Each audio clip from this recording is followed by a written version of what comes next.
Hello ನಮಸ್ಕಾರ ಎಲ್ರಿಗೂ. ಹೇಗಿದ್ದೀರಾ ಎಲ್ಲರೂ? ಐ ಹೋಪ್ ಎಲ್ಲರೂ ಚೆನ್ನಾಗಿದ್ದೀರಾ ಅಂತ ಭಾವಿಸ್ತಾ ನಾನು ಕೂಡ ಚೆನ್ನಾಗಿದ್ದೀನಿ ಅಂತ ಹೇಳ್ತಾ ಫ್ರೆಂಡ್ಸ್, ಇವತ್ತು ಒಂದು ಹೊಸ ಟಾಪಿಕ್ ಜೊತೆ ನಿಮ್ಮ ಮುಂದೆ ಬಂದಿದ್ದೀನಿ.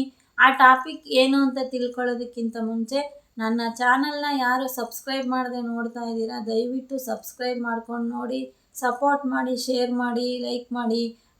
ಮತ್ತು ಇನ್ನಷ್ಟು ಹೊಸ ಹೊಸ ಹೆಲ್ತ್ ವೀಡಿಯೋಗಳಿಗಾಗಿ ನನ್ನ ವೀಡಿಯೋಗಳನ್ನ ಫಾಲೋ ಮಾಡಿ. ಏಕೆಂದರೆ ಫ್ರೆಂಡ್ಸ್, ನನ್ನ ವೀಡಿಯೋಗಳು ಆಲ್ಮೋಸ್ಟ್ ಎಲ್ಲ ಹೆಲ್ತ್ ಬಗ್ಗೆನೇ ಇರೋದ್ರಿಂದ ದಯವಿಟ್ಟು ಹೆಲ್ತ್ ವೀಡಿಯೋಗಳನ್ನ ಫಾಲೋ ಮಾಡಿ, ನನ್ನ ಸಪೋರ್ಟ್ ಮಾಡಿ ಅಂತ ಕೇಳ್ಕೊಳ್ತಾ ಬನ್ನಿ ಫ್ರೆಂಡ್ಸ್. ಇವತ್ತು ನಾನು ತಂದಿರೋದು ಯೋಗಾಭ್ಯಾಸ.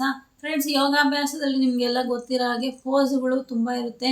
ಅದರಲ್ಲೂ ಒಂದಾದ ಸೇತು ಬಂಧಾಸನದ ಬಗ್ಗೆ ನಾನಿವತ್ತು ಮಾತಾಡ್ತಾ ಇದ್ದೀನಿ ಫ್ರೆಂಡ್ಸ್. ಈ ಸೇತು ಬಂಧಾಸನ ಮಾಡೋದ್ರಿಂದ ನಮ್ಗೆ ಏನೆಲ್ಲ ಬೆನಿಫಿಟ್ ಸಿಗುತ್ತೆ ನಮ್ಮ ಆರೋಗ್ಯಕ್ಕೆ ಅಂತ ತಿಳ್ಕೊಳ್ಳೋಣ ಫ್ರೆಂಡ್ಸ್. ಅದಕ್ಕೂ ಮುಂಚೆ ಒಂದು ಮಾಹಿತಿ ನಿಮಗೋಸ್ಕರ ಏನಂದರೆ, ಯಾವುದೇ ಆಸನಗಳನ್ನ ಪ್ರಾಕ್ಟೀಸ್ ಮಾಡಬೇಕಾದ್ರೂ ನಮ್ಮ ಉಸಿರಾಟದಲ್ಲಿ ಗಮನ ಇರಬೇಕು. ಮತ್ತು ಆಸನಗಳನ್ನ ನಮ್ಮ ಉಸಿರಾಟದ ಜೊತೆ ನಾವು ಮಾಡಿದ್ರೆ ಅದರಿಂದ ಬರ್ತಕ್ಕಂಥ ಸಂಪೂರ್ಣ ಲಾಭಗಳು ಸಹ ನಮಗೆ ಸಿಗುತ್ತೆ ಅಂತಲೇ ಹೇಳ್ಬೋದು. ಹೊಸದಾಗಿ ಯಾರಾದರೂ ಯೋಗಾಭ್ಯಾಸ ಪ್ರಾರಂಭ ಮಾಡಬೇಕು ಅಂದರೆ ದಯವಿಟ್ಟು ಮೊದಲು ಕೋಚ್ಗಳ ಹತ್ರ ನೀವು ಪ್ರಾಕ್ಟೀಸ್ ಮಾಡಿ, ನಂತರ ಕಲ್ತ ಮೇಲೆ ಮನೇಲಿ ಪ್ರಾಕ್ಟೀಸ್ ಮಾಡ್ಕೊಳ್ಳೋದು ಒಳ್ಳೆಯದು ಅಂತಲೇ ಹೇಳ್ತೀನಿ. ಗೊತ್ತಿರೋರಿಗೆ ಸರಿ, ಗೊತ್ತಿಲ್ಲದವ್ರಿಗೆ ಇದೊಂದು ಟಿಪ್ಸು ಅಂತಲೇ ಅಂದ್ಕೊಳ್ಳಿ. ಬನ್ನಿ ಫ್ರೆಂಡ್ಸ್, ಇವತ್ತು ಸೇತು ಬಂಧಾಸನ ಮಾಡೋದ್ರಿಂದ ಏನು ಲಾಭ ಇದೆ ಒಂದೊಂದಾಗಿ ತಿಳ್ಕೊಳ್ಳೋಣ.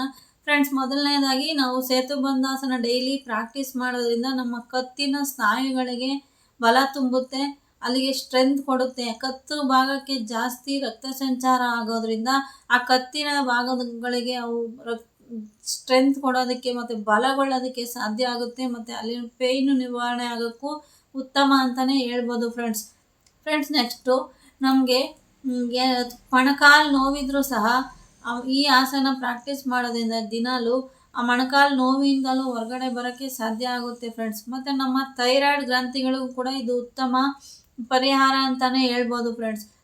ನಮ್ಮ ಥೈರಾಯ್ಡ್ ಫಂಕ್ಷನ್ಗೂ ಕೂಡ ಸುಗಮವಾಗಿ ಆಗೋಕ್ಕೆ ಈ ಆಸನ ಮಾಡೋದು ಉತ್ತಮ ಆಗಿರುತ್ತೆ ಅಂತಲೇ ಹೇಳ್ತೀನಿ ಫ್ರೆಂಡ್ಸ್. ಮತ್ತು ಜೀರ್ಣಶಕ್ತಿ ಕೊರತೆ ಯಾರಿಗಿದೆ ಅವರು ಕೂಡ ಈ ಆಸನ ಮಾಡೋದ್ರಿಂದ ನಮ್ಮ ಡೈಜೆಷನ್ ಪವರ್ ಇಂಪ್ರೂವ್ ಆಗುತ್ತೆ. ಅಜೀರ್ಣಶಕ್ತಿ ಸಮಸ್ಯೆಯಿಂದನೂ ಕೂಡ ಹೊರಗಡೆ ಬರ್ಬೋದು.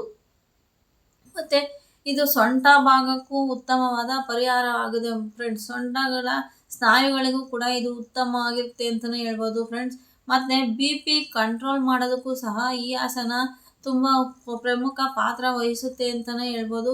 ಮೆದುಳಿಗೆ ರಕ್ತ ಸಂಚಾರ ಜಾಸ್ತಿ ಆಗೋದ್ರಿಂದ ಸೇತು ಬಂಧಾಸನ ಮಾಡೋದ್ರಿಂದ ಮೆದುಳಿನ ಸಮಸ್ಯೆಗಳಿಗೂ ಕೂಡ ಇದು ಉತ್ತಮ ಪರಿಹಾರ ಅಂತಲೇ ಹೇಳ್ಬೋದು. ಮತ್ತು ಹೆಣ್ಣು ಮಕ್ಕಳಲ್ಲಿ ಮುಟ್ಟಿನ ಸಮಯದಲ್ಲಿ ಬರುವ ನೋವುಗಳಿಗೂ ಕೂಡ ಇದು ತುಂಬ ಸಹಾಯ ಆಗುತ್ತೆ ಅಂತಲೇ ಹೇಳ್ತೀನಿ ಫ್ರೆಂಡ್ಸ್. ಮತ್ತು ಇದು ಮಾನಸಿಕ ಸ್ಥಿತಿಯನ್ನು ಸ್ಥಿಮಿತ ಇರೋಕ್ಕೂ ಕೂಡ ಸಹಾಯ ಆಗುತ್ತೆ ಫ್ರೆಂಡ್ಸ್. ನೋಡೋದ್ರಲ್ಲ ಫ್ರೆಂಡ್ಸ್, ಈ ಸೇತು ಬಂಧಾಸನ ಮಾಡೋದ್ರಿಂದ ನಮಗೆ ಎಷ್ಟೆಲ್ಲ ಬೆನಿಫಿಟ್ ಸಿಗುತ್ತೆ ಅಂತ. ದಯವಿಟ್ಟು ಎಲ್ಲರೂ ಯೋಗಾಭ್ಯಾಸನ ಮಾಡಲೇಬೇಕು, ಆರೋಗ್ಯನ ಪಡ್ಕೋಬೇಕು ಅಂತ ಕೇಳ್ಕೊಳ್ತಾ ಇಲ್ಲಿಗೆ ಇವತ್ತಿನ ಈ ವಿಡಿಯೋನ ಎಂಡ್ ಮಾಡ್ತಾ ಇದ್ದೀನಿ. ಇನ್ನಷ್ಟು ಹೆಲ್ತ್ ವಿಡಿಯೋಗಳಿಗಾಗಿ ಫಾಲೋ ಮಾಡಿ.